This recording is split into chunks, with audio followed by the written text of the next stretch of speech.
ক্যাম্পাসে ছাত্র রাজনীতি নিষিদ্ধের দাবিতে রাজধানীর ইডেন কলেজ ক্যাম্পাসে গতকাল রাত থেকে আন্দোলন চালিয়ে যাচ্ছেন শিক্ষার্থীদের একটি অংশ।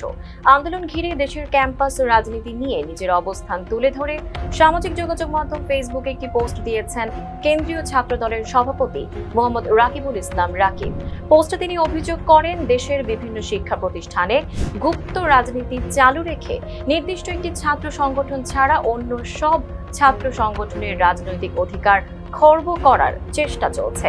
এই ধরনের উদ্যোগকে গণতান্ত্রিক প্রক্রিয়ায় মোকাবিলা করবে বলে জানান তিনি।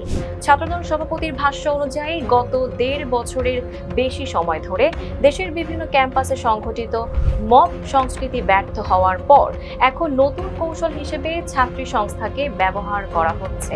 তবে সাধারণ শিক্ষার্থীরাই শেষ পর্যন্ত এই ধরনের অপচেষ্টার বিরুদ্ধে অবস্থান নেবে বলেও আশাবাদ ব্যক্ত করেন তিনি। জীবন অবাক না করলে কে করবে? 28% মিল্ক ফ্যাটের অবাক করার সাথে ফ্রেশ মিল্ক পাউডার। জীবন অবাক করুক প্রতিদিন।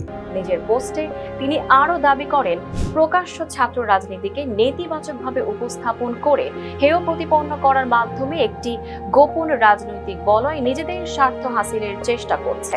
তিনি সরাসরি ছাত্র শিবিরের সমালোচনা করে বলেন, ভবিষ্যতে তাদের এই ধরনের কর্মকাণ্ডের জন্য চরম মূল্য দিতে হবে।